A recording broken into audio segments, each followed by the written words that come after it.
Hello aspirants. तो आज हम लोग देखने वाले हैं महाडिस्कॉम जेई एग्ज़ाम 2024 जो कि अक्टूबर में रिसेंटली कंडक्ट हुआ था, उसके मेमोरी बेस्ड क्वेश्चंस। तो फ्रेंड्स, ये मेमोरी बेस्ड क्वेश्चंस हमें यूज़फुल रहेंगे बीएमसी जेई और एससी एग्ज़ाम के लिए, क्योंकि बहुत सारा जो सिलेबस है वो हमें वहाँ पे बेसिक इलेक्ट्रिकल इंजीनियरिंग में इंक्लूड किया गया है। तो यहाँ से चांसेस है कि डायरेक्टली टॉपिक्स रिपीट हो जाए। क्वेश्चंस तो रिपीट होने के चांसेस कम है, लेकिन टॉपिक्स फ्रेंड्स रिपीट होने के बहुत ज़्यादा चांसेस होते हैं। तो let's see the question. First question is when a permanent magnet moving coil instrument is used as an ammeter, then how is shunt resistance connected? तो ऑप्शन है low, high, medium, same as a voltmeter, any of the above. तो हम लोग इसका basic देख लेते हैं friends. तो ये जो है हमारा ये पीएमएमसी इंस्ट्रूमेंट है जो कि डीसी मेजरमेंट के लिए यूज़ किया जाता है फ्रेंड्स, मेजरमेंट ऑफ करंट और वोल्टेज। तो यहाँ पे जब हम लोग ये इसका रेंज एक्सटेंड करेंगे to measure a current value, तो यहाँ पे हमारा लो रेजिस्टेंस चाहिए हमें।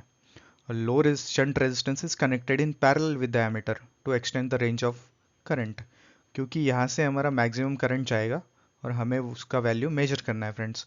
तो इसका अगर शंट रेजिस्टेंस लो रहेगा तो इसका मैक्सिमम करंट जाएगा और हमें मेजर करने के लिए आसानी होगी फ्रेंड्स। तो this is the basic of PMMC instrument.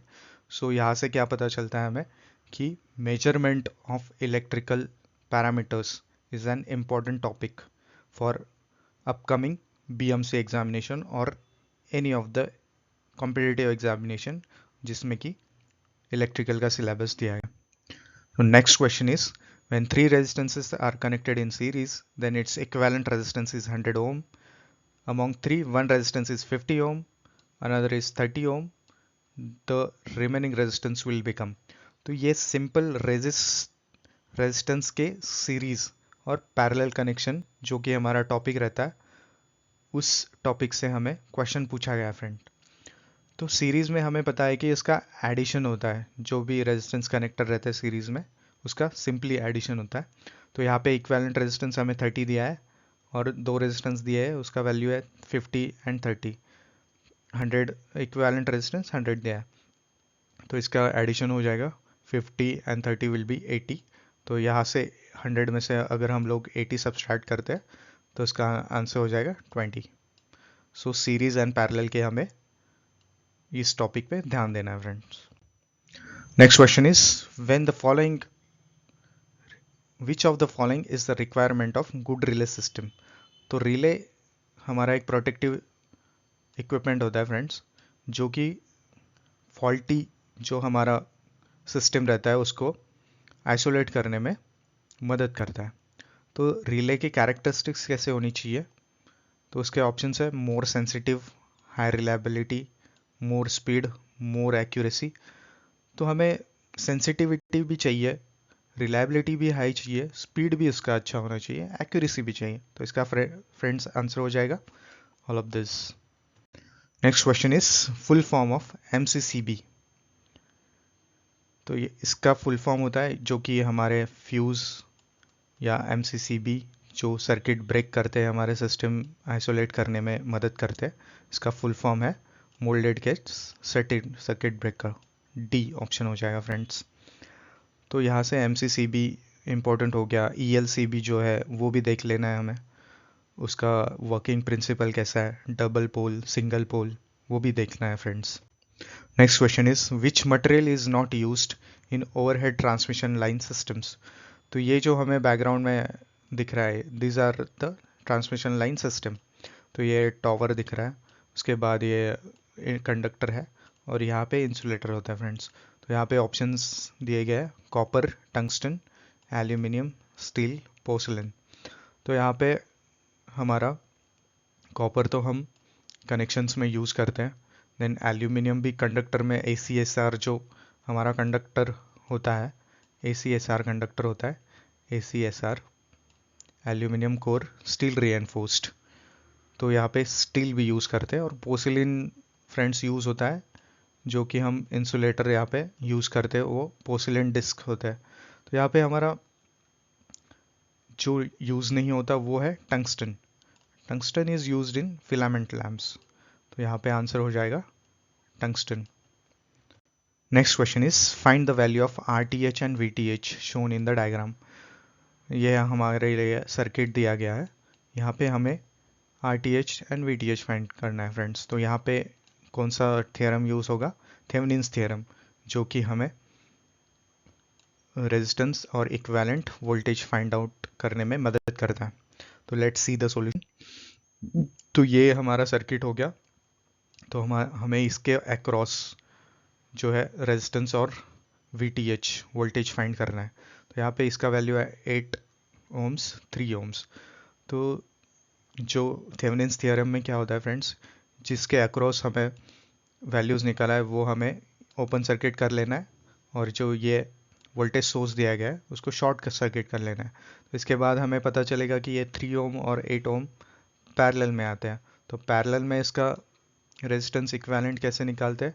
ये दोनों का मल्टीप्लिकेशन होगा और उसको डिवाइड बाय उस दोनों का एडिशन होगा। तो इसका कैलकुलेशन करने के बाद आता है 24/11। तो इसका इक्विवेलेंट आता है 2.8। तो हमें दो ही ऑप्शंस में 2.8 ओम दिया गया है, तो वो दो ही ऑप्शंस हमें 2.8 दोनों में से ही हमें चूज़ करना है। तो उसके बाद VTH निकालेंगे। VTH निकालने के लिए फ्रेंड्स हमें यूज़ करना है लूप। जो हमें लूप दिया गया है, ये देखो, mesh analysis and loop analysis. यहाँ पे एक नोड बन रहा है। तो यहाँ पे इक्वेशन क्या आएगा? 220 वोल्ट माइनस VTH। ये हमें VTH मानना है friends. 220 minus VTH divided by 3 ohm equals to, ये VTH आ जाएगा VTH डिवाइडेड बाय 8 ओम्स। तो इसका सॉल्यूशन करने के बाद इसका ऑप्शन आंसर आता है फ्रेंड्स 160 वोल्ट। तो इसका आंसर आ जाएगा हमें 2.18 ohms and VTH will be 160 volts. Next question is, which type of bridge is used to find the unknown capacitance? तो ये अगेन मेजरमेंट से क्वेश्चन आया फ्रेंड्स। तो measurement is very important topic. तो यहाँ पे ऑप्शंस दिए गए हेज ब्रिज। हेज ब्रिज हम लोग यूज़ करते हैं फ्रेंड्स, जो कि हमारा इंडक्टेंस होता है। इंडक्टेंस का वैल्यू, जो क्यू कॉइल का वैल्यू होता है, जो 10 से ज़्यादा होता है, उसके लिए हम हेज ब्रिज यूज़ करते हैं। उसके बाद Wien's bridge is used for measuring the frequency. Audio range में फ्रिक्वेंसी मेजर करता है Wien's bridge. De Sauty's bridge, तो डी सॉटीज ब्रिज जो है वो कैपेसिटेंस, जो लॉसलेस कैपेसिटेंस होता है वो मेजर करता है फ्रेंड्स। तो हमारा आंसर हो जाएगा डी सॉटीज ब्रिज। एंड जो विटस्टोन ब्रिज होता है फ्रेंड्स, तो वो हम लोग यूज़ करते हैं मीडियम रेजिस्टेंस मेजर करने के लिए, जो जिसका वैल्यू होता है 100 और 10K के बीच में। तो आंसर हो जाएगा हमारा De Sauty's bridge. Next question is, a given shunt generator delivers 430 amperes at 240 volt and the resistance of the shunt field and armature are 60 ohm and 0.02 respectively. Calculate the armature voltage drop. तो ये shunt generator के ऊपर question पूछा गया है। तो इसका voltage drop find out करने के लिए हमें सिंपली क्या करना है फ्रेंड्स, वोल्टेज ड्रॉप रहता है V equals to I into R. हमें I का वैल्यू दिया गया और R का वैल्यू दिया गया। तो सिंपली हमें मल्टीप्लाई करना है 230 इंटू 0.02, जो कि आर्मेचर वोल्टेज ड्रॉप रहेगा। तो इसका आंसर आ जाता है friends 8.68 volts. Next question is, rotor frequency equal to stator frequency is the condition when. तो ये है हमारा इंडक्शन मोटर के ऊपर क्वेश्चन। तो induction motor is also a very important topic, जो कि हमें BMC, JEE और SC एग्ज़ाम के लिए देखने को मिल सकता है। इंडक्शन मोटर के ऊपर कंपलसरी 1 और 2 क्वेश्चंस पूछे जाते हैं। तो इसका आंसर कैसे होगा फ्रेंड्स, तो यहाँ पे फ्रीक्वेंसी का ये होता है, जो रोटर फ्रीक्वेंसी होता है, rotor frequency equals to S is slip into stator frequency S into SF। तो हमें rotor frequency equals to stator frequency चाहिए, तो इसके लिए एस कितना होना चाहिए, स्लीप कितना होना चाहिए फ्रेंड्स, तो इसके लिए स्लीप होना चाहिए 1।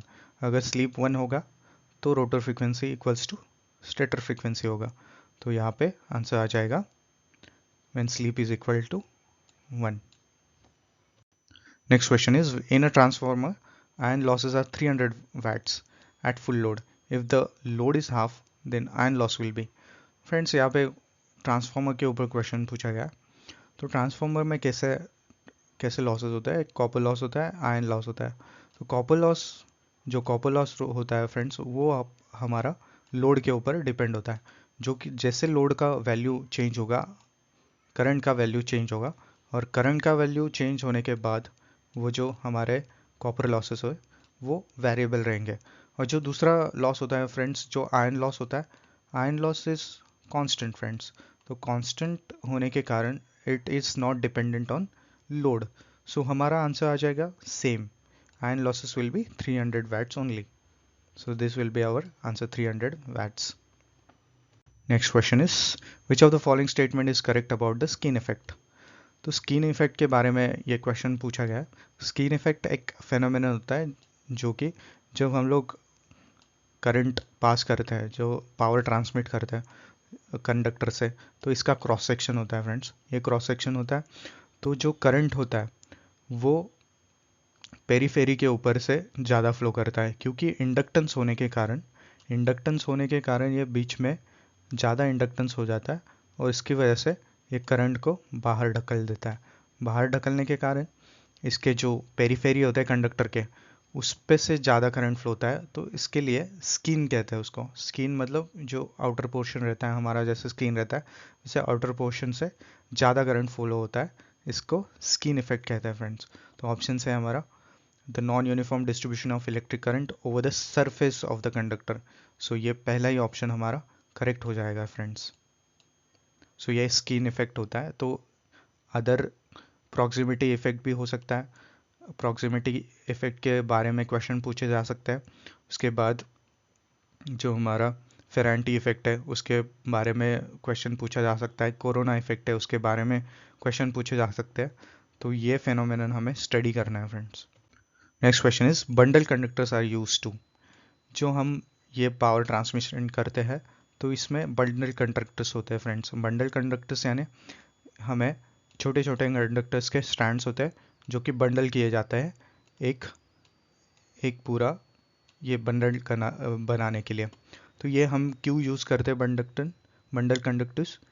इसका ऑप्शन है reduce corona loss and inductance, increase inductance and capacitance, decrease capacitance and increase corona loss, increase inductance and resistance, none of the above।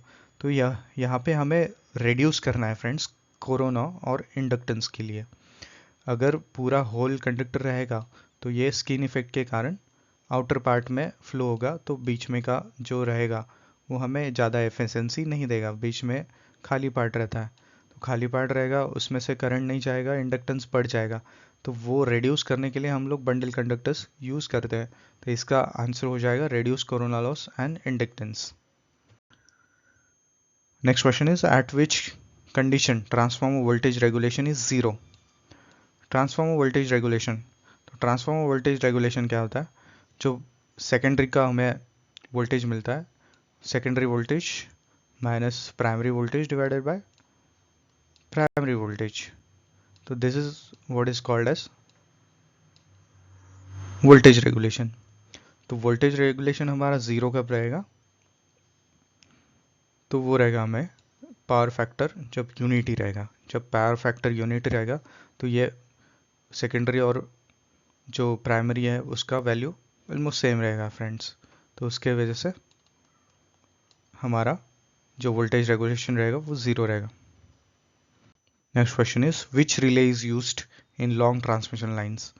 तो लॉन्ग ट्रांसमिशन लाइंस के लिए हम लोग यूज़ करते हैं मो relay friends. Next question is, the internal resistance of ideal current source. जो हमारा आइडियल करंट सोर्स रहता है फ्रेंड्स, तो आइडियल करंट सोर्स का इंटरनल रेजिस्टेंस हाईएस्ट होना चाहिए, इन्फिनिटी होना चाहिए, क्योंकि वहाँ पे जो हमारा आइडियल करंट सोर्स रहता है उसको इन्फिनिटी करंट पहुंचाना है, इन्फिनिटी करंट सोर्स करना है। इसके लिए इसका जो इंटरनल रेजिस्टेंस रहेगा that should be infinity. Next question is the voltage source of 10 volt in which 2 ohm and 8 ohm are connected in series, find the voltage across 8 ohm। तो इसका simply voltage divider rule से answer आ जाता है 10 into हमें 8 ओम के across find करना है, तो 10 इंटू 8 डिवाइडेड बाय 10, दोनों का सम 2 + 8, तो इसका आंसर हो जाएगा 8 volts. Next question, a coil has a resistance of 12 ohm with a current flow through it is 2.5 ampere, calculate the power factor, the frequency is 50 और 60 हर्ट्ज। ये थोड़ा एम्बिग्यूअस क्वेश्चन है फ्रेंड्स। ये जो है जो मेमोरी बेस्ड क्वेश्चंस होते हैं वो क्लियर हमें आते नहीं है, तो क्लियर ना होने के कारण ये क्वेश्चन थोड़ा एम्बिग्यूअस होने के कारण हमें राइट सॉल्यूशन फाइंड नहीं कर सकते इसका। Next question is compensating winding is used for. Compensating winding हम लोग जो यूज़ करते हैं, तो ये क्रॉस मैग्नेटाइजिंग इफेक्ट जो आर्मेचर का रहता है उसको रिड्यूस करने के लिए हम लोग कंपनसेटिंग वाइंडिंग मोटर में यूज़ करते हैं friends. Next question is an electric bulb 600 watt is used for 6 hours per day, calculate the units of energy consumed in a day। तो हमें ये जो topic measurement of electricity unit, इसका unit होता है 1 किलोवाट आवर। किलोवाट आवर मतलब जो हमारा लोड होता है किलोवाट में, हम लोग कितने आवर्स के लिए यूज़ करते हैं उसको मल्टीप्लाई करके उसका यूनिट कैलकुलेट किया जाता है।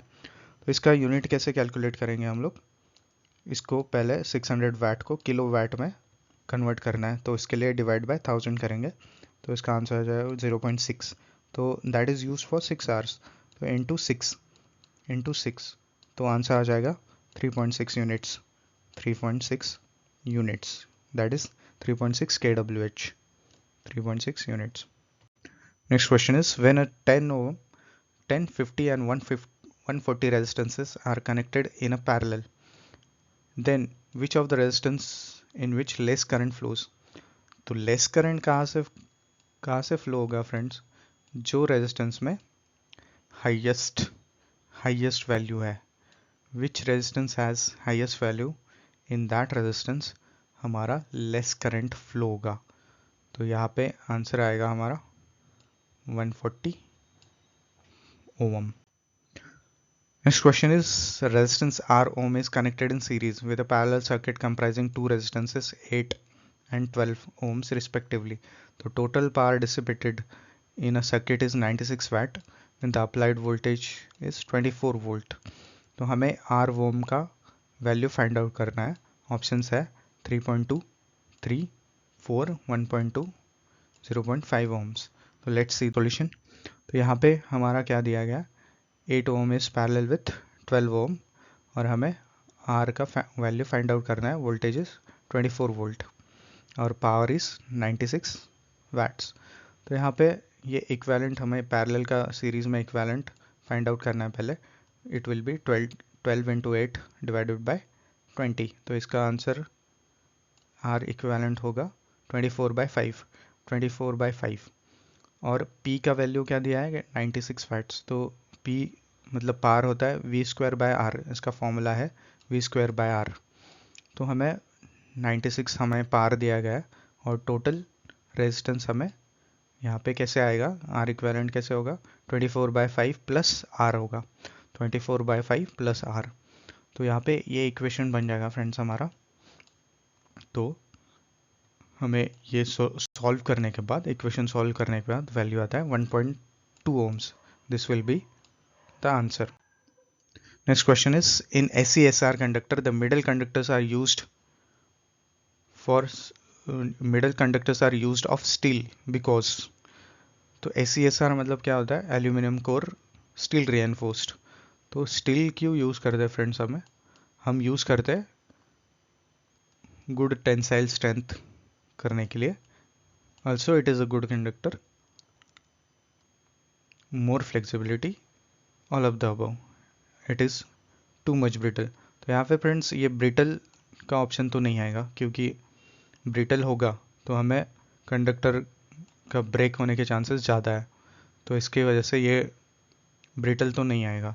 तो हमें टेंसाइल स्ट्रेंथ अच्छा चाहिए फ्रेंड्स, टेंसाइल स्ट्रेंथ अच्छा होना चाहिए, इसलिए हम लोग स्टील यूज़ करते हैं ACSR कंडक्टर के लिए। तो इसका ऑप्शन हो जाएगा, आंसर हो जाएगा good tensile strength. Next question is which of the following statement is correct with Norton's theorem. Norton's theorem आता है हमें बेसिक इलेक्ट्रिकल इंजीनियरिंग के सिलेबस में, नेटवर्क थियरम्स में। तो उसका ऑप्शंस दिए गए हैं। It is used to represent a linear network by an equivalent circuit having current source and impedance in series with it. Then next option is it is used to represent a linear network by an equivalent circuit having voltage source and impedance with it. Next option is it is used to represent linear network by an equivalent circuit having voltage source and impedance in parallel with it. Next option is it is used to represent a linear network by an equivalent circuit having current source and impedance in parallel with it. So ये option हो जाएगा हमारा, जो कि Norton's theorem में हम लोग जो लीनियर नेटवर्क है वो कैसे रिप्रेजेंट करते हैं, करंट सोर्स और उसके पैरेलल में impedance. So this will be our answer D. तो हमें नॉर्टन्स थियरम और थेवेनिन्स थियरम जो कि इम्पोर्टेंट है वो स्टडी करना चाहिए अपकमिंग एग्जाम्स के लिए। Next question is what is the effect of capacitive reactance if the length of transmission line increases. Capacitive reactance का हमें इफेक्ट क्या मिलता है जब ट्रांसमिशन लाइन का लेंथ इंक्रीज हो जाता है। इसका ऑप्शन है A capacitive reactance increases, B capacitive reactance is does not change, capacitive reactance will become double, capacitive reactance will be half, capacitive reactance decreases. तो फ्रेंड्स इसका रिलेशन हमें पता होना चाहिए कि कैपेसिटिव रिएक्टेंस कैसे वैरी होता है विथ लेंथ। तो जैसे हमारा लेंथ बढ़ेगा फ्रेंड्स, वैसे कैपेसिटिव रिएक्टेंस हमारा इंक्रीज होता चला जाएगा। इंक्रीज कैसे होता है, it is directly proportional to the length of transmission line. So हमारा यहाँ पे आंसर आ जाएगा capacitive reactance increases. Next question is for protection of rotating machines against lightning surges, the combination of following equipments are used. Options are lightning conductor and capacitor, lightning conductor and lightning arrestor, lightning arrestor and capacitor, lightning arresters only, none of this. इसका हमारा answer आ जाएगा be friends. इसका कैसे होता है, हम लोग जब इक्विपमेंट में लाइटनिंग के अगेंस्ट हमें उनको प्रोटेक्ट करना है, तो उसका हमें प्रोटेक्शन कैसे मिलेगा, लाइटनिंग अरेस्टर और एक होता है लाइटनिंग कंडक्टर, जो दो हम लोग यूज़ करेंगे तो उसका हमें प्रोटेक्शन मिल जाएगा friends. Next question is for a star star connection of 3-phase transformer the phase angle between the phase voltage and line voltage on both primary and secondaries are. तो लाइन वोल्टेज और phase voltage का angle पूछा गया है जो कि star star connection में होता है। तो इसका आंसर है 60 degree friends. Next question is break down occurs when dielectric strength of air. तो ये जो फिक्स वैल्यू है डाइलेक्ट्रिक स्ट्रेंथ ऑफ एयर का वो है 3 × 10⁶ वोल्ट पर मीटर। जब इसके अबव वैल्यू जाएगा तो उसका ब्रेकडाउन हो जाएगा फ्रेंड्स एयर का। Next question is in which direction the wind pressure is acted on a transmission line conductor. तो विंड प्रेशर का वैल्यू कैसे होता है, डायरेक्शन कैसे होता है, तो हॉरिजॉन्टल होता है फ्रेंड। हॉरिजॉन्टल के डायरेक्शन में विंड का प्रेशर एक्ट होता है। Next question is which of the following is a unit of electric charge. तो इलेक्ट्रिक चार्ज का बेसिक क्वेश्चन पूछा गया है यूनिट्स एंड मेजरमेंट से। इसका आंसर हो जाएगा कुलम्स। इलेक्ट्रिक चार्ज का यूनिट है coulombs. Which of the following is not a passive element. तो पैसिव एलिमेंट कौन सा नहीं है, उसमें ऑप्शंस दिए गए resistance, inductor, capacitor, diode and current. तो यहाँ पे आंसर हो जाएगा current. Current is not a passive element. In a DC transmission line the string efficiency, DC transmission line में स्ट्रिंग एफिशिएंसी होता है 100% friends, 100% is the string efficiency in DC transmission line. Next is, which of the following conductor is used for distribution of the electricity? तो options दिए गए steel, iron, copper, aluminium and gold. तो यहाँ पे हम use करते हैं aluminium conductors, क्योंकि ये कॉस्ट इफेक्टिव भी है, फ्लेक्सिबल है और इसका कंडक्टिविटी भी अच्छा है फ्रेंड्स। तो ये जो बाकी के एल्यूमिनियम छोड़ के जो ऑप्शंस है, गोल्ड का तो कॉस्ट ज़्यादा आ जाएगा, आयरन हम लोग यूज़ नहीं करते क्योंकि वो ज़्यादा हेवी भी है, और स्टील यूज़ नहीं कर सकते क्योंकि उसका कॉस्ट भी अच्छा ज़्यादा आ जाएगा, तो इसलिए हम लोग यूज़ करते हैं aluminium. Next question is, in an AC supply 5 cycles in 8 milliseconds then find out the frequency. तो फ्रीक्वेंसी का फॉर्मूला होता है F equals to 1/t, 1/t formula होता है। तो उसके सॉल्यूशन कैसे आएगा, इसका 5 साइकिल्स होता है 8 मिली सेकेंड्स में, तो 5/8 इंटू 10⁻³ आ जाएगा इसका आंसर। तो इसका आंसर आ जाता है 625 hertz. Next question is, 2 poles 50 hertz 3-phase induction motor is rotated at 1250 rpm, what is the slip. Slip calculate करना है फ्रेंड्स। तो स्लीप कैसे कैलकुलेट करते हैं, एनएस मतलब ये जो रेटेड स्पीड है, सिंक्रोनस स्पीड, उसका फॉर्मूला है 120f/p। तो इससे हमें आ जाएगा जो सिंक्रोनस स्पीड है वो है 3000 rpm, और हमें क्वेश्चन में दिया गया है रेटेड स्पीड क्या है 1250 rpm। तो स्लीप विल बी जो ns माइनस एन आर होगा और डिवाइडेड बाय ns। तो उसका सॉल्यूशन करने के बाद, इक्वेशन सॉल्व करने के बाद ऑप्शन आंसर आ जाता है s इक्वल्स टू 0.58, इसका स्लीप आ जाएगा friends. Next question is, for distribution purpose which of the following poles are used. तो ये जो पोल्स है वो किस मटेरियल से बने होते हैं। तो ऑप्शंस है RCC iron, steel lattice, wooden pole, only iron poles, none of the above. तो जो डिस्ट्रीब्यूशन होता है इलेक्ट्रिसिटी का, पावर का, उसे हम लोग यूज़ करते हैं आरसीसी एंड आयरन पोल्स, जो कि सीमेंट के होते हैं और जो इसके होते हैं आयरन के होते हैं। Next question is, which of the following parameter is calculated by Kelvin's law. तो केल्विन्स लॉ से हमें क्या फाइंड करने आता है, economic size of cross section of the conductor. Economic size हमें फाइंड करना है तो केल्विन्स लॉ यूज करना है friends. Next question is, which of the following material is used for the insulators in transmission line. Porcelain material, mercury material, sulphur material, graphite material, all of this. तो हम use करते हैं porcelain material. Porcelain material जो कि होता है clay से बना होता है, तो that is used for insulators in transmission lines. Next question is, in a lap winding generator, the number of brushes are equal to the number of poles. Lap winding, दो प्रकार के वाइंडिंग होते हैं, one is lap and one is wave. तो wave winding में होता है brushes equals to 2, wave winding में फिक्स्ड वैल्यू है 2, और लैप वाइंडिंग में जो हमारे नंबर ऑफ पोल्स होते हैं उस पर डिपेंड होता है द ब्रश। सो आंसर आ जाएगा equal to number of poles. Next question is, a surge impedance of 50 km long underground cable is 50 ohm. For 100 km line of the cable, the surge impedance का value fix होता है friends. तो surge impedance for any length of line, इसका value fix होगा, तो इसका answer हो जाएगा fix, that is 50 ohms, 50 ohms for any length of line। इस सिस्टम के लिए सर्ज इम्पेडेंस कैलकुलेट किया गया है 50 ओम। तो इस सिस्टम का जो सर्ज इम्पेडेंस होगा वो 50 ओम ही रहेगा all through out the transmission line, और जो दूसरा सिस्टम होगा अगर उसका मान लो 100 ओम्स है तो उसका throughout the length 100 ohm surge impedance रहेगा। It depends on the system. The suspension type of insulator is used beyond. तो ये टाइप्स ऑफ इंसुलेटर का टॉपिक आ गया हमें, टाइप ऑफ इंसुलेटर और उसका वोल्टेज वैल्यू कहाँ तक यूज़ कर सकते हैं। तो इसका आंसर आ जाएगा बियॉन्ड, बियॉन्ड मतलब 33 kV के बियॉन्ड हम लोग सस्पेंशन टाइप इंसुलेटर्स यूज़ करते हैं, तो इसका आंसर आ जाएगा बी।